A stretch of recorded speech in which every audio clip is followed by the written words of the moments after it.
اعوذ باللہ من الشیطان الرجیم بسم اللہ الرحمن الرحیم رب اشرح لی صدری ویسر لی امری واحلل عقدۃ من لسانی یفقہوا قولی رضیت باللہ ربا وبالاسلام دینا وبمحمد صلی اللہ علیہ وسلم نبیا ورسولا مولاي صل وسلم دائما ابدا على حبیبک خیر الخلق كلهم منزہ عن شریک فی محاسنہ فجوہر الحسن فیہ غیر منقسم محمد تاج رسول اللہ کاتبۃ محمد صادق الاقوال والکلم محمد ذکرہ روح لانفسنا محمد شکرہ فرد علی الامم یا رب بالمصطفى بلغ مقاصدنا واغفر لنا ما مضى یا واسع الکرم ان اللہ وملائکتہ یصلون علی النبی یا ایہا الذین آمنوا صلوا علیہ وسلموا تسلیما خشک شاخوں کو وہ تازہ گلاب دیتے ہیں، عہد پیری کو وہ پھر سے شباب دیتے ہیں، پڑھ لیں درود غفلت نہ کریں خدا کی قسم، تمہارے سلام کا وہ اب بھی جواب دیتے ہیں۔ الصلاۃ والسلام علیک یا سیدی یا رسول اللہ وعلی آلک واصحابک یا حبیب اللہ، الصلاۃ والسلام علیک یا خاتم النبیین وعلی آلک واصحابک یا خاتم المعصومین۔ تمام تعریف و توصیف رب ذوالجلال کے لیے جو خالق کائنات بھی ہے اور مالک ارض و سما بھی۔ اللہ جل وعلا کی حمد و ثنا کے بعد حضور نبی اکرم رسول محتشم نبی مکرم حضور احمد مجتبیٰ حضرت محمد مصطفیٰ صلی اللہ علیہ وسلم کے حضور ناز میں اپنی ارادتوں، محبتوں اور عقیدتوں کا خراج پیش کرنے کے بعد دعا ہے کہ خالق لم یزل آج کی ہماری اس حاضری کو قبول و منظور فرمائے۔ آج جمعۃ المبارک کے ان مقدس لمحات میں ہمیں مسجد میں آنے کی توفیق حاصل ہو رہی ہے۔ رب ذوالجلال اس کے صدقے سے جمعۃ المبارک کے عظیم دن کے صدقے سے رب ذوالجلال ہم سب کے تمام صغیرہ اور کبیرہ گناہوں کو معاف فرمائے، اور رب ذوالجلال ہم سب کے جتنے بھی مرحومین ہیں رب ذوالجلال ان کے گناہوں کو معاف فرما کر ان کے درجات کو بلندی عطا فرمائے۔ حضرات محترم، یہ سفر المظفر کا مہینہ بہت ہی شانوں والا، بہت ہی برکتوں والا ہے کہ جس میں بہت ہی اولیاء کرام، صلحاء، اولیاء صالحین، علماء کاملین، کتنے ہی علماء، کتنے ہی اولیاء جن کا اس مہینے کے اندر تذکرہ ہوتا ہے، ان میں سے خصوص بالخصوص ایک تو ذکر ہم پچھلے جمعہ کر چکے ہیں سیدنا داتا علی حجویری رحمۃ اللہ علیہ کے حوالے سے۔ تو داتا علی حجویری رحمۃ اللہ علیہ کی تعلیمات کو جاننا ہم سب کے لیے لازم تھا اور ہم نے سنی، اللہ تعالیٰ اس پر عمل کی بھی توفیق عطا فرمائے۔ اب اس جمعۃ المبارک کے اس مقدس لمحے میں ہم جس ہستی کا ذکر کرنے لگے ہیں، جس کا وصال 25 سفر المظفر ہے، تو وہ کوئی ہستی عام نہیں ہے اور نہ ہی کسی تعارف کی محتاج ہے، یعنی وہ شخصیت ہے کہ جس نے آ کر اہل سنت کو وہ عروج بخشا اور دین کی تجدید کر کے دین کا جو حقیقی چہرہ تھا وہ مسلمانوں کے سامنے لایا کہ 1856 میں ان کی پیدائش ہوئی، اور وہ دور ایسا تھا کہ چونکہ انگریز ہندوستان میں داخل ہو چکا تھا اور پورے بر صغیر میں اس کی جڑیں تھیں، اور پھر چونکہ جو اسلام دشمن قوتیں ہیں ان کو تو یہ برداشت ہے ہی نہیں کہ مسلمان اپنے اسلام پر باقی رہیں۔ پہلے تو انہوں نے یہ کام کرنا شروع کیا کہ ہم ان کو کیسے ہی جیسے کسی طریقے سے ان کو ان کے دین سے ہٹا کر باہر کر دیں، ان کو ہم مرتد کر دیں، مشرک بنا دیں۔ لیکن جب انہوں نے دیکھا کہ یہ کام ہم نہیں کر سکتے، کہ مسلمان اگرچہ بے عمل ضرور ہیں لیکن کبھی بھی اپنے دین سے غداری نہیں کرتے، تو پھر ان کی یہ سازش تھی کہ انہوں نے کچھ اپنی طرف سے، جس طرح آج کل کے دور میں ہم کہہ سکتے ہیں کہ جس طرح فیکٹریوں سے چوزے تیار کر کے، یعنی برائلر کی صورت میں ہمارے سامنے ہے نا، تو اسی طرح انہوں نے کہا کہ اگر اصل رہے گا تو پھر تو وہ دین سے غداری نہیں کرے گا۔ تو اس وجہ سے انہوں نے پھر اندر سے ہی سازش کرنا شروع کر دی کہ ایسے لوگوں کو انہوں نے چنا کہ جن کے دلوں کے اندر پیسے کی لالچ، جاہ و مرتبے کی لالچ، جن کو یہ یعنی جو یہ محسوس کرتے تھے کہ ہمارا نام ہو جائے، چاہے ہم جو مرضی کھائیں، چاہے ہم حرام کھائیں، حلال کمائیں، لیکن کم از کم ہمارا نام ہونا چاہیے۔ تو پھر جب انگریز کو ایسے لوگ ملے کہ جو ظاہری لبادہ تو ان کا شریعت والا تھا، ظاہری لبادہ ان کا ایسے تھا کہ جس طرح اس سے بڑا کوئی دین کا عالم نہیں ہے، ظاہری زیب و زینت بھی تھی، داڑیاں بھی تھیں، بڑے جبے کبے اور امامے، لیکن جب انہوں نے دیکھا، اندر سے جانچا پڑتال کی کہ یہ ایسا بندہ ہے کہ یہ اپنے آپ میں مستقل نہیں ہے، دین کے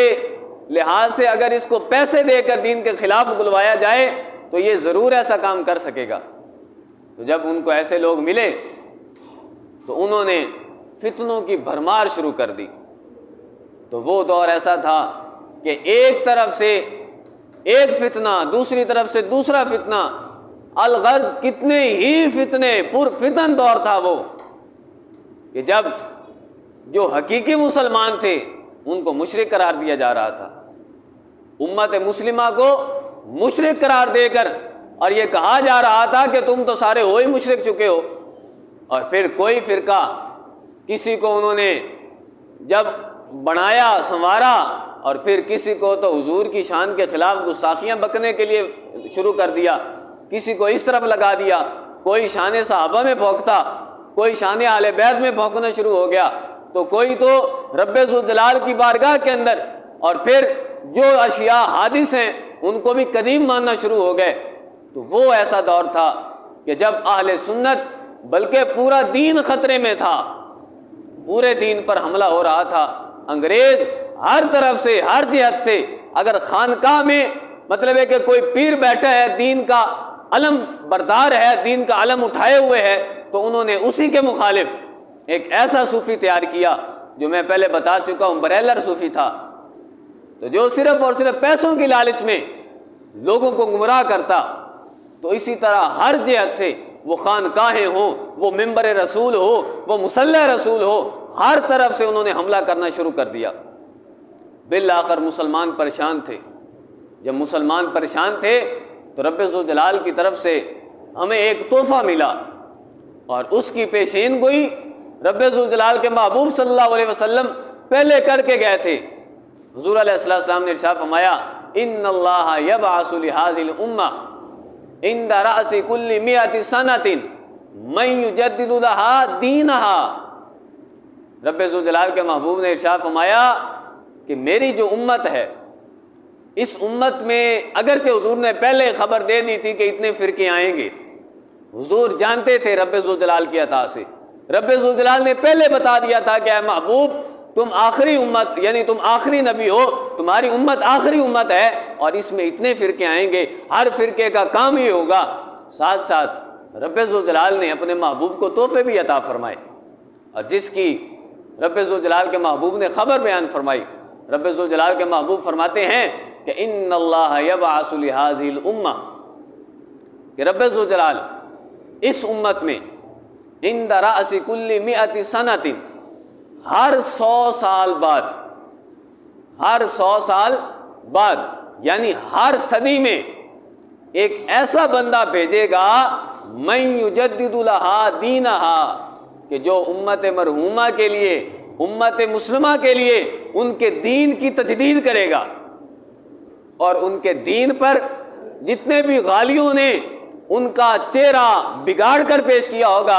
اور جو چہرہ دین کا مسخ کر چکے ہوں گے، تو اس امت کے اس عالم کا کام یہ ہوگا، اور اس کو مجدد کے ساتھ تعبیر کیا جاتا ہے۔ تو لہٰذا اس صدی میں 1856 میں سیدی اعلیٰ حضرت عظیم البرکت امام الشاہ امام احمد رضا فاضل بریلوی رحمۃ اللہ علیہ کی پیدائش ہوئی۔ رب ذوالجلال نے ان کو بھیجا، ان پر رب ذوالجلال کا اتنا کرم تھا کہ جب 13 سال کی عمر میں ہی وہ تمام علوم سے فراغت حاصل کر کے مسند تدریس پر بیٹھ گئے، اور مسند تدریس پر جب بیٹھے تو پھر حضور علیہ السلام کا وہ فرمان کہ جو میں پہلے بھی بیان کر چکا ہوں، رب ذوالجلال کے محبوب نے ارشاد فرمایا یحمل هذا العلم من كل خلف عدوله ينفون عنه تحریف الغالین وانتحال المبتلین وتأویل الجاہلین۔ رب ذوالجلال کے محبوب نے ارشاد فرمایا کہ میرا علم جو ہے وہ جام نہیں ہوگا، میرا علم یہ نہیں ہے کہ کسی دور میں جا کر رک جائے، بلکہ ہر دور میں میرے علم کے علم بردار پیدا ہوتے رہیں گے، اور پھر ان کا کام کیا ہوگا؟ سب سے پہلے تو کیا کریں گے؟ تحریف الغالین، غالیوں کی جو تعریفیں ہوں گی دین کے لحاظ سے اس کو وہ ختم کریں گے، وانتحال المبتلین، اور جو باطل پرستوں نے ہیلے گڑے ہوں گے اور وہ ہیلوں کا بھی بالکل ختم کر دیں گے، ہیلوں کو ختم کر کے رکھ دیں گے، اور پھر وتأویل الجاہلین، جو ہلاک کی جو تعویلیں ہوں گی اس کو بھی ختم کر کے رکھ دیں گے۔ تو سیدی اعلیٰ حضرت نے بالکل سرکار دو عالم صلی اللہ علیہ وسلم کے فرمان کے مطابق کہ جب وہاں پر علماء نے تو ان جو فتنوں کی تعداد ہے تقریباً 60 سے بھی زائد ہے، کہیں پر تو یہ فتنہ تھا کہ کوئی تو حضور کے علم غیب کا منکر، کوئی صحابہ کرام علیہ الرضوان پر تبرہ کر رہا تھا، کہیں پر تو فلسفے کا فتنہ تھا، لوگ فلسفہ کے ذریعے لوگوں کو نیچری بنا رہے تھے، اور فتنہ نیچریت الگ، وہابیت الگ، کہ جو رب ذوالجلال کے محبوب جس کو رب ذوالجلال نے اپنے بعد سب سے زیادہ شانوں سے نوازا، جس کے لیے پورے قرآن کو اتار دیا، اس کی شانوں میں جو لوگ گستاخی کر رہے تھے وہ بھی فتنہ موجود تھا۔ کوئی فتنہ یہ تھا، یعنی کوئی الگ فتنہ، کسی جگہ الگ فتنہ، اور ہر فتنے کا بانی کوئی مشرک نہیں تھا، کوئی کافر نہیں تھا، بلکہ کہتے ہیں نا کہ اگر مقابلہ غیروں سے ہو تو بندے کو پتہ ہوتا ہے کہ وہ کون ہے۔ دشمن اگر دشمن کے لباس میں آئے تو بندے کو پتہ ہوتا ہے کہ یہ دشمن ہے، لیکن جب دشمن اپنوں کے لباس میں آ جائے تو پھر پہچاننا مشکل ہو جاتا ہے۔ مولانا روم علیہ رحمہ نے فرمایا تھا نا، اپنی مثنوی شریف میں ایک واقعہ لکھا کہ ایک شکاری کی شکایت پہنچ گئی بادشاہ کے دربار میں، شکایت پہنچی، شکاری نے تو شکاری کرنا ہوتا ہے، لیکن جو شکار تھا اس نے جا کر شکایت لگائی دربار میں، بادشاہ کے دربار میں، کہا کہ یہ شکاری اگر شکاری کے بھیس میں آتا تو ہمیں پتہ چل جاتا کہ یہ واقعی شکاری ہے، لیکن چونکہ یہ آیا ہے شکاری کے لباس سے ہٹ کر، تو لہٰذا ہمیں کیسے پتہ چلے گا کہ یہ شکاری ہے؟ تو اسی طرح جب دین کا لبادہ اوڑھ کر اپنے آپ کی، یعنی ان کی وضاحت بھی بالکل شریعت کے مطابق، ظاہری زیب و زینت بھی بالکل شریعت کے مطابق، اگر حضور علیہ السلام کا فرمان داڑھی رکھنا تھا تو وہ داڑھی بھی رکھتے تھے، وہ جبے بھی پہنتے تھے، بڑا بڑا امامہ بھی تھا، ہاتھوں میں بڑی بڑی تسمیاں بھی تھیں، لیکن وہ کوئی مشرک نہیں تھا، کوئی کافر نہیں تھا، لباس انہوں نے اسلام کا اوڑھا ہوا تھا۔ تو کسی مسند پر، کسی خانقاہ پر کوئی پیر بیٹھا ہے، کوئی صوفی بیٹھا ہے، کسی مسجد کا عالم ہے اور کہیں مدرسے کا مدرس ہے، لیکن ان کا اندرونی کام کیا تھا؟ وہ دین کے خلاف سازش تھی، دین کے لحاظ سے دین کا چہرہ مسخ کر کے لوگوں کے سامنے بیان کر رہے تھے۔ اگر دین کہتا تھا کہ یہ آیات کفار کے بارے میں نازل ہوئی ہیں، یہ بتوں کے بارے میں نازل ہوئی ہیں، تو وہ انہی آیات کو رب ذوالجلال کے برگزیدہ بندوں پر فٹ کر رہے تھے۔ اگر قرآن پاک میں مشرکین کا تذکرہ تھا کہ جب وہ جہنم سے نکلنے کا ارادہ کریں گے تو فوراً ان کو جہنم میں دوبارہ ڈال دیا جائے گا۔ یہاں پر تذکرہ مشرکین کا ہو رہا ہے، کفار کا ہو رہا تھا، لیکن انہوں نے کیا کیا؟ انہوں نے کام یہ شروع کر دیا کہ وہ جو کفار کے بارے میں نازل ہوئی، کہ کفار کے لیے کہا جا رہا تھا کہ جب وہ نکلنے کی کوشش کریں گے جہنم سے تو پھر ان کو واپس ڈال دیا جائے گا، لیکن انہوں نے کیا کہا؟ انہوں نے اس سے شفاعت کا انکار کیا۔ انہوں نے کہا کہ تم کہتے ہو کہ شفاعت ہوگی، حالانکہ رب ذوالجلال فرماتا ہے کہ جب بھی وہ جہنم سے نکلنے کا ارادہ کریں گے تو واپس ان کو بھیج دیا جائے گا۔ تو یہ آیت پڑھ کر وہ حضور کا وہ جو مقام محمود ہے جس پر رب ذوالجلال کے محبوب قیامت والے دن کھڑے ہو کر کتنے اپنی امتیوں کو جن پر جہنم واجب ہو چکی ہوگی اپنے ایک چلو میں بٹھا کر جنت کے اندر داخل کر دیں گے، تو وہ قرآن پاک کی آیت تو تھی، سچی تھی، آیت سچی تھی، لیکن بیان کرنے والا جھوٹا تھا۔ اس نے شریعت کا لبادہ اوڑھا ہوا تھا۔ تو جب اتنے زیادہ فتنے، کہیں حضور کی شفاعت کا انکار، کہیں حضور کی ختم نبوت کا انکار، کہیں قادیانیت، کہیں نیچریت، کہیں وہابیت، کہیں اہل حدیث، جو اپنے آپ یعنی پہلا نام تو ان کا وہابیت تھا، اب وہ اہل حدیث بن چکے ہیں۔ یہ حقیقت بات ہے۔ ہم نہ تو کسی کے خلاف بولتے ہیں، ہم اصل میں بیان کرتے ہیں دین کو۔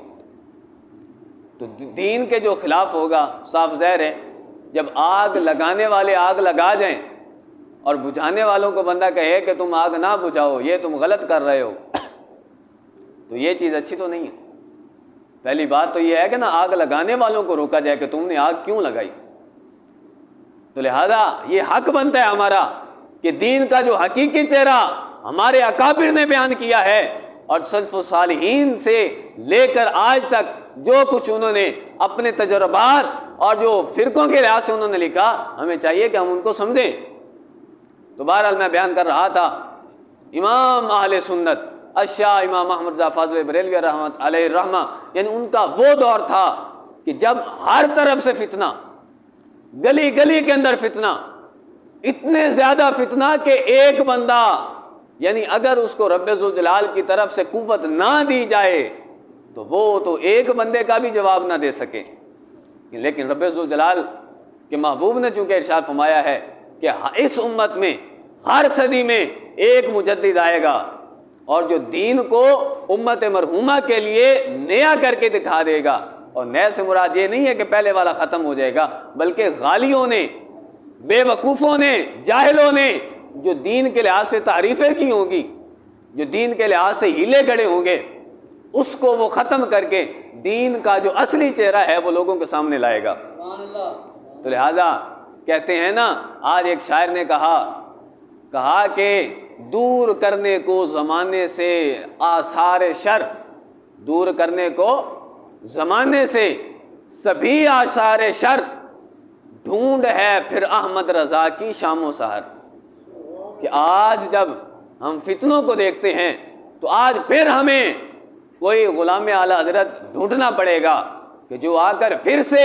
دین کی تجدید کرے، پھر سے آ کر دین کے جو غالی ہیں، دین کے لحاظ سے غالیوں نے جو اس پر حملہ کیا، ان کو آ کر دور کرے۔ تو یہ ہے مجدد کی شان۔ مجدد ہر بندہ نہیں ہو سکتا، اور مجدد کے لیے شرائط بہت زیادہ ہیں۔ مجدد کا کام کیا ہے؟ مجدد کا کام یہ ہوتا ہے جو حضور علیہ السلام نے اپنی حدیث مبارکہ کے اندر بیان فرمایا کہ مجدد کا کام یہ ہے کہ 14 صدیوں سے جتنے بھی فتنے آئے، ہر فتنے کا اس نے جواب دینا ہے۔ ہر فتنے کا اس نے جواب دے کر دین کا جو چہرہ مسخ ہو چکا ہے، دین پر جو پردے ڈالے جا چکے ہیں، دین کے لحاظ سے جو غالیوں نے غلو کر رکھا ہے، تو وہ سب کچھ آ کر مٹا دے گا، اور جو حضور کی سچی شریعت ہے اور جو سچا قرآن پاک ہے، جو حضور علیہ السلام کا سچا فرمان ہے، اس کو لوگوں کے سامنے رکھ دے گا۔ تو حضور سید اعلیٰ حضرت کی یہ شان ہے کہ رب ذوالجلال نے آپ کو مقام مجدد پر فائز کیا، اور پھر آپ نے وہ کام کیا اپنے دور میں کہ جہاں سے بھی کوئی فتنہ اٹھا، جو بھی تھا، وہ چاہے حضور کی اہل بیت کے حوالے سے ہو تو حضور نے اس کا بھی جواب دیا، حضور کے صحابہ کرام علیہ رضوان کے حوالے سے ہو تو سیدی اعلیٰ حضرت نے اس کا بھی جواب دیا، اور پھر خاص طور پر آج ہمیں ضرورت ہے، جب ہم اتنے فتنے دیکھ رہے ہیں، ہر شہر کے اندر نیا نیا فتنہ جنم دے رہا ہے، آج بھی آپ دیکھ لیں، تو سب سے پہلے میں نے پہلے بھی عرض کیا ہے کہ ہمیں ان بزرگوں کی تعلیمات کو یاد رکھنا چاہیے، جو بزرگوں نے ہمیں تعلیمات ارشاد فرمائی ہیں۔ تو سیدی اعلیٰ حضرت کا فتاوی رضویہ شریف اور بھی کتنا علوم، کتنا علم سیدی اعلیٰ حضرت کا، وہ ہمارے لیے مشعل راہ ہے، وہ ہمیں ہمارا انتظار کر رہا ہے کہ ہم کب انہیں پڑھیں، کب اسے سمجھیں۔ تو سیدی اعلیٰ حضرت کا ایک دو یعنی جو آپ کی تعلیم ہے اس کے حوالے سے میں عرض کروں گا۔ سیدی اعلیٰ حضرت کے بارگاہ کے اندر چونکہ یہ دور ہے ایسا کہ جب سرور کائنات صلی اللہ علیہ وسلم کے پیارے صحابی جو افضل البشر بعد الانبیاء ہیں، جن کا رتبہ تمام انبیاء کے بعد تمام لوگوں سے افضل ہے، تو ان کے حوالے سے چونکہ اہل سنت و جماعت کا عقیدہ جو ہے وہ یہ ہے کہ اہل سنت کا عقیدہ یہ ہے کہ سیدنا صدیق اکبر رضی اللہ تعالیٰ عنہ کی افضلیت افضل البشر بعد الانبیاء ہونے کے ناطے تمام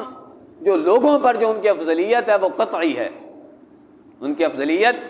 قطعی ہے، اور ان سے مقام و مرتبے میں کوئی بھی نہیں بڑھ سکتا،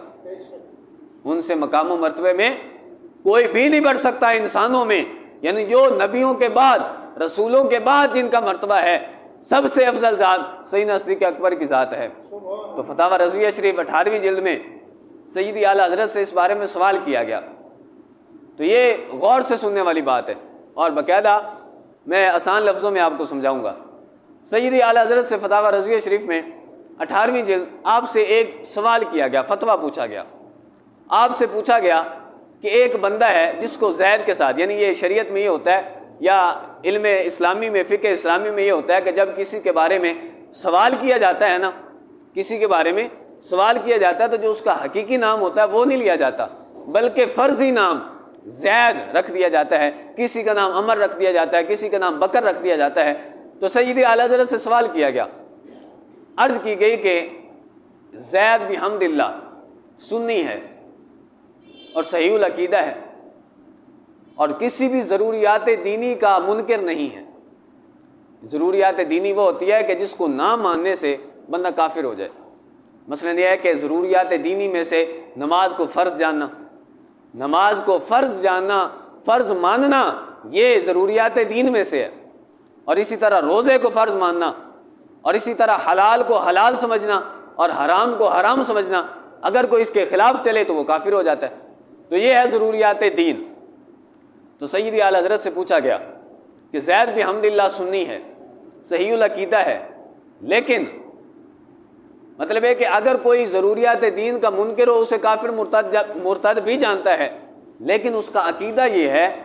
کہ یہ جو افضل البشر بعد الانبیاء والا رتبہ ہے سیدنا صدیق اکبر کا، یہ توجہ سے سننا کام دے گا آپ کو، کہ جب ہم سیدی اعلیٰ حضرت کا عرس منایا ہم نے 25 صفر المظفر کو، تو یہ آج 27 ہے، تو رب ذوالجلال کے محبوب کے معجزوں میں سے ایک معجزہ ہے وہ ذات سیدی اعلیٰ حضرت کی۔ تو آپ سے جب پوچھا گیا کہ وہ کسی بھی ضروریات دینی کا منکر نہیں ہے، لیکن اس کا اعتقاد یہ ہے کہ افضل البشر بعد الانبیاء والا جو عموم ہے،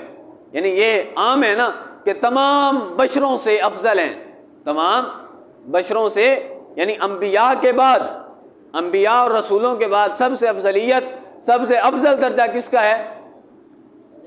سیدنا صدیق اکبر رضی اللہ تعالیٰ عنہ کا۔ تو پوچھا گیا لیکن اس لحاظ سے وہ کہتا ہے کہ ما من عام الا وقد خص منه البعث، یعنی ایک عربی کا قاعدہ ہے کہ کوئی بھی عام ہو تو اس میں تخصیص کا احتمال ہوتا ہے، اس میں استثناء کا احتمال ہوتا ہے۔ تو سیدی اعلیٰ حضرت سے پوچھا گیا کہ وہ یہ کہتا ہے کہ اگرچہ یہ عام ہے لیکن اس کے باوجود بھی حضور کے جو شہزادگان ہیں، حضرت حسنین کریمین طیبین طاہرین رضی اللہ تعالیٰ عنہما، ان کا اس سے استثناء ہے، یعنی سیدنا صدیق اکبر افضل تو ہیں لیکن وہ شہزادوں سے افضل نہیں ہیں۔ اس کی وجہ وہ انہوں نے کیا بیان کی؟ وجہ انہوں نے یہ بیان کی کہ چونکہ یہ شہزادگان ہیں، اور جو شہزادہ ہو اس کا مرتبہ اولا ہوتا ہے، جبکہ سیدنا صدیق اکبر تو حضور پاک صلی اللہ علیہ وسلم کے وزیر ہیں، تو شہزادے کا مرتبہ وزیر سے اولا ہوتا ہے۔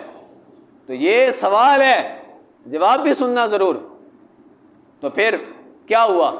وہ کہنے لگا کہ سیدنا صدیق اکبر باقی تمام امت سے افضل ہیں، لیکن حسنین کریمین سے افضل نہیں ہیں۔ سمجھ آ رہی ہے نا؟ حسنین کریمین سے وہ افضل نہیں ہیں۔ تو اس پر ساتھ عمر بیٹھا تھا، یعنی ایک دوسرا بندہ، اس نے یہ پوچھا کہ کیا حضرت سیدنا صدیق اکبر رضی اللہ تعالیٰ عنہ کا مرتبہ جب مولا کائنات سے بھی افضل ہے، حضرت علی المرتضیٰ رضی اللہ تعالیٰ عنہ کے حوالے سے، یعنی پہلے خلیفہ ولایت میں بھی اور خلافت میں بھی سب سے پہلے تو حضرت سیدنا صدیق اکبر ہیں، اور حضرت علی رضی اللہ تعالیٰ عنہ کا نمبر ہے چوتھا، تو حضرت سیدنا صدیق اکبر ان سے بھی افضل۔ تو جب سیدنا صدیق اکبر ان سے افضل ہیں اور شہزادگان یہ صدیق اکبر رضی اللہ تعالیٰ عنہ سے افضل ہیں، تو کیا یہ شہزادے اپنے والد سے افضل ہو گئے؟ تو پوچھا گیا کہ کیا یہ زید کا عقیدہ درست ہے یا نہیں، کیونکہ پوچھا گیا اعلیٰ حضرت سے کہ زید کا یہ کہنا کہ شہزادگان یہ سیدنا صدیق اکبر سے افضل ہیں، تو آیا کیا یہ درست ہے یا نہیں؟ تو سیدی اعلیٰ حضرت نے فرمایا کہ زید اگر یہ کہتا کہ سیدنا صدیق اکبر پر شہزادگان کو فضیلت ہے، لیکن بوجہ جزئیت کریمہ،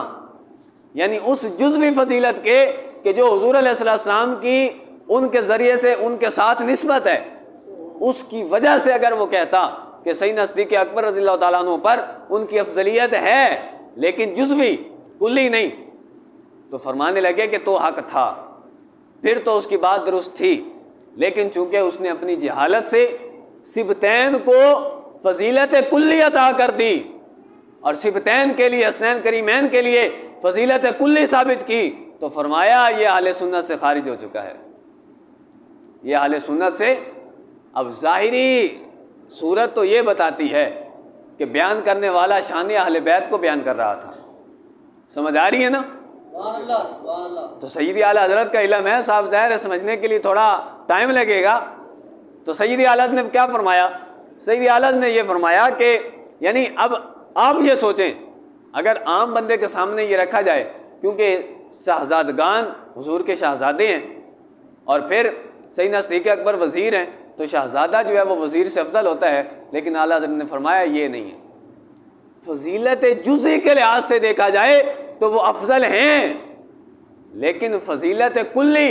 یعنی یہ کہا جا سکتا ہے کہ اس وصف میں شہزادگان حسنین کریمین رضی اللہ تعالیٰ عنہما سیدنا صدیق اکبر سے افضل ہیں، تو پھر تو اعلیٰ حضرت نے فرمایا کہ یہ حق تھا، لیکن اس نے فضیلت کلی عطا کر دی اور فضیلت کلی حسنین کریمین کے لیے ثابت کر دی، تو یہ اہل سنت کا عقیدہ نہیں ہے، یہ اہل سنت کا اعتقاد نہیں ہے، بلکہ اہل سنت کا اعتقاد یہ ہے کہ فضیلت کلی اور افضلیت کلی انبیاء کے بعد اگر کسی شخص کو حاصل ہے تو وہ سیدنا صدیق اکبر رضی اللہ تعالیٰ عنہ کی ذات ہے۔ تو یہ مطلب جب تھوڑا سا بھی کسی بندے نے شان اہل بیت کے لحاظ سے غلو کرنا چاہا تو اعلیٰ حضرت نے فوراً جواب دیا۔ تو آج مطلب ہے کہ اس وقت اگر کوئی صرف اور صرف شہزادگان کو فضیلت دے سیدنا صدیق اکبر پر، تو آپ فرمائیں کہ یہ اس کا عقیدہ درست نہیں ہے۔ تو آج اگر غیر نبی کو یعنی شہزادگان کے لیے وہ مرتبہ ثابت کیا جائے وہ جو انبیاء سے بھی افضل ہو معاذ اللہ،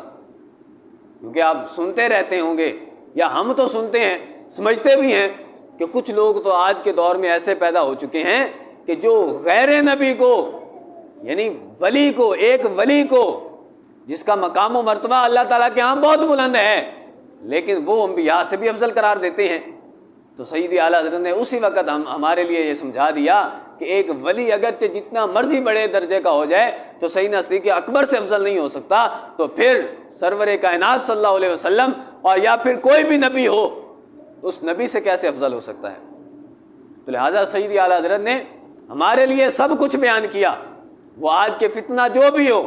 ہر فتنے کا جواب دیا، اور پھر سیدی اعلیٰ حضرت سے کئی مقامات پر یہ پوچھا گیا کہ کیا غیر نبی جو ہے، غیر نبی ولی وہ نبی سے افضل ہو سکتا ہے یا نہیں؟ تو سیدی اعلیٰ حضرت نے وہاں پر بھی یہی جواب دیا۔ سیدی اعلیٰ حضرت نے فرمایا کہ کوئی بھی غیر نبی نبی سے افضل نہیں ہو سکتا، اگر کوئی کسی کو افضل مانے گا تو وہ مشرک ہو جائے گا، وہ کافر ہو جائے گا۔ تو لہٰذا اس وجہ سے اہل سنت کا جو معیار ہے، اہل سنت کا معیار ہے صراط مستقیم۔ اہل سنت کا معیار صراط مستقیم ہے، نہ ہمیں دائیں طرف جھکنے کی ضرورت ہے نہ بائیں طرف جھکنے کی ضرورت ہے۔ تو سیدی اعلیٰ حضرت کا جتنا بھی یعنی انہوں نے دین کے لحاظ سے تجدید کی، فتنہ قادیانیت، فتنہ نیچریت یا رافضیت، وہابیت، ہر فتنے کا انہوں نے جواب دیا، اور جواب دے کر ہمارے لیے سب کچھ لکھ کر آج ہمارے پاس موجود ہے۔ لیکن کتنی بڑی بدبختی ہے ہمارے لیے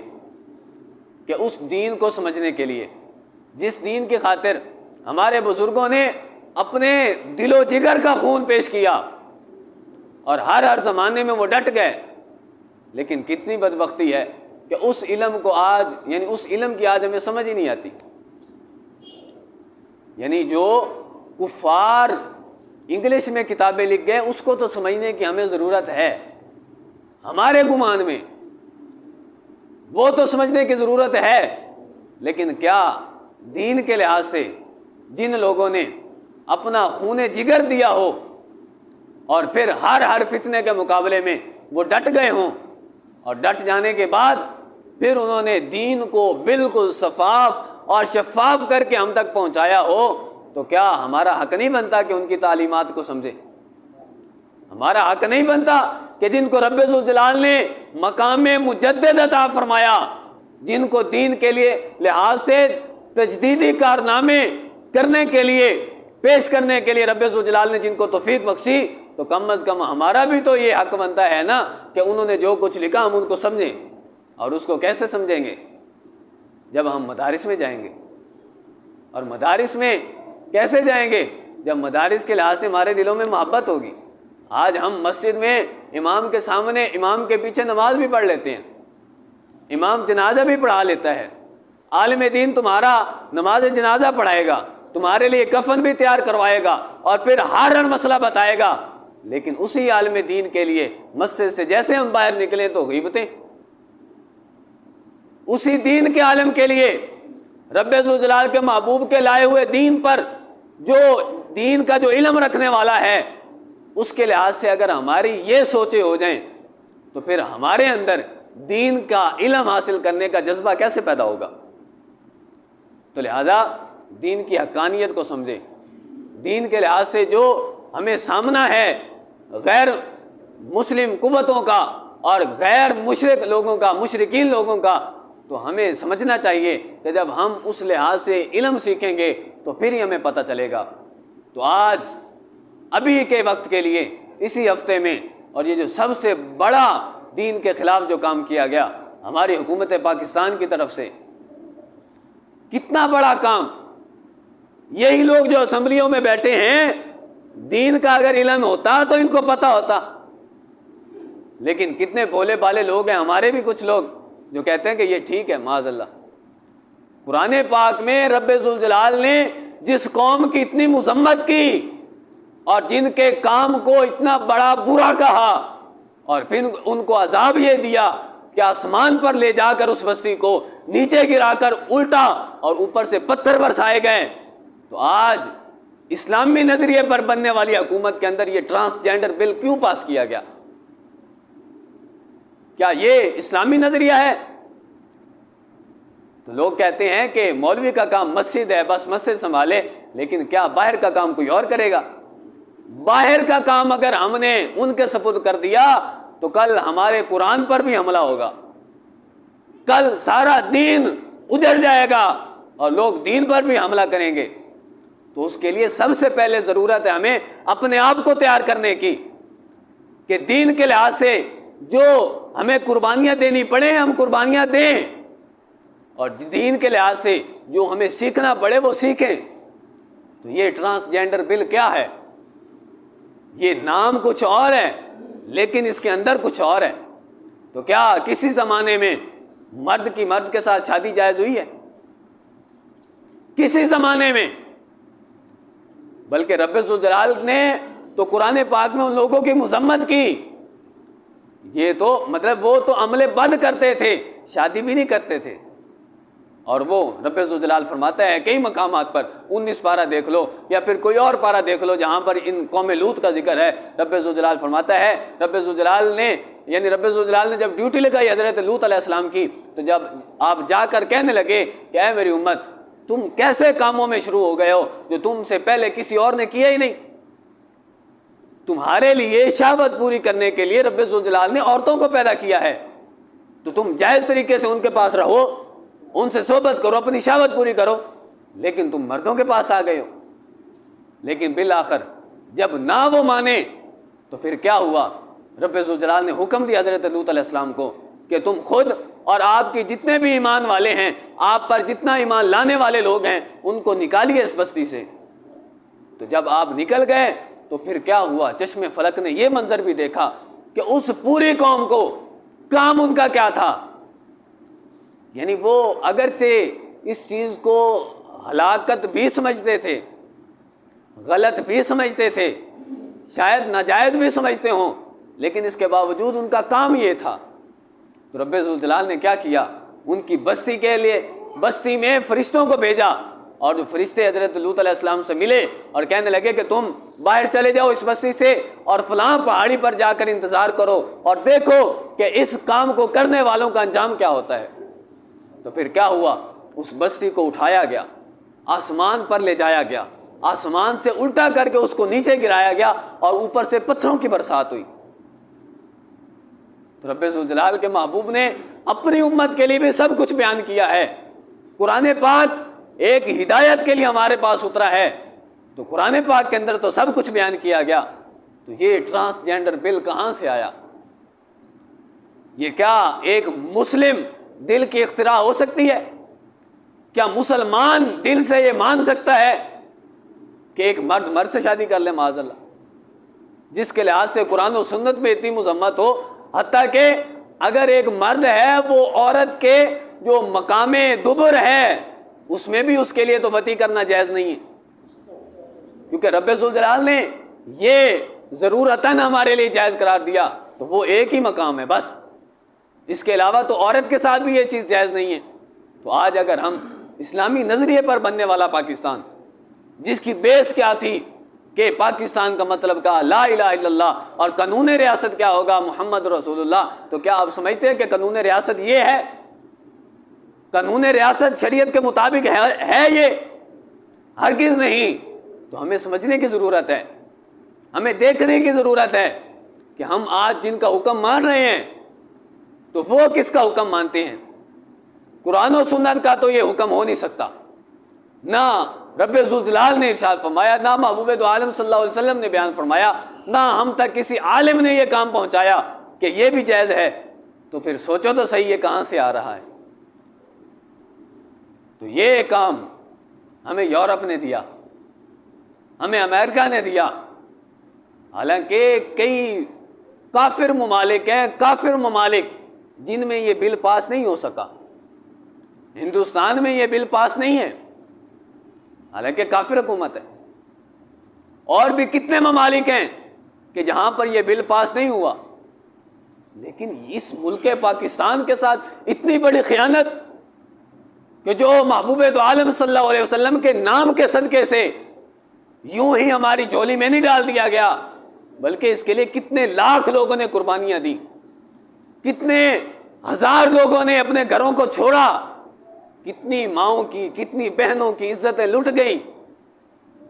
پھر پاکستان بنا. تو کیا پاکستان اس لیے بنا تھا کہ پاکستان کو ہم لے لیں اور پھر یہاں پر جو ہم چاہیں کریں؟ لیا تو اس لیے گیا تھا کہ جو ہم چاہیں کریں لیکن شریعت کے مطابق ہو. لیکن آج ہمارے لوگوں نے، چونکہ ہمیں کنسیپٹ یہ دیا گیا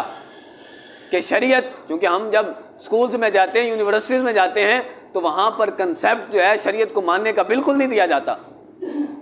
کتنے اساتذہ ہوتے ہیں، پڑھانے والے ٹیچر کہ جو مرزائی ہیں.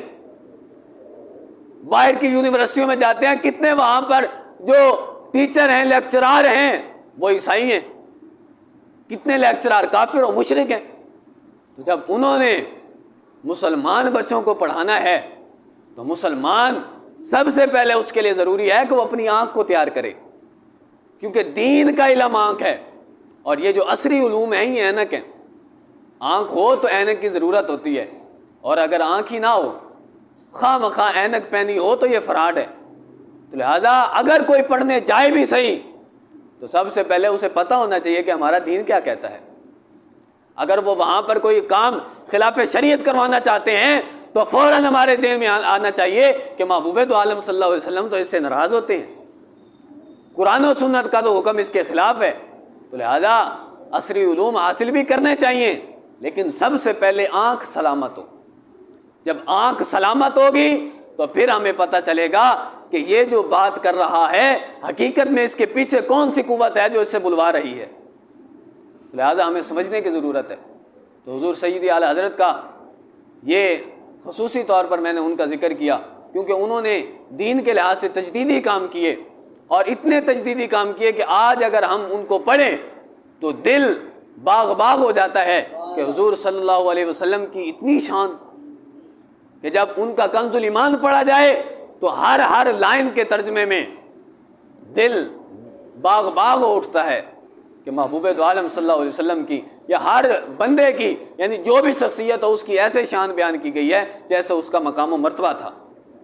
تو لہٰذا ہمیں سمجھنے کی ضرورت ہے، سب سے پہلے ان کو سمجھیں۔ ہمارے اکابر نے جو کچھ ہمارے لیے لکھا، جو کچھ بیان کیا، ہم اس کو سمجھیں اور اس کے بعد اپنی اینکوں کو تیار کریں۔ اینکوں سے پہلے اپنی آنکھوں کو تیار کریں اور آنکھوں کا آپریشن کروائیں۔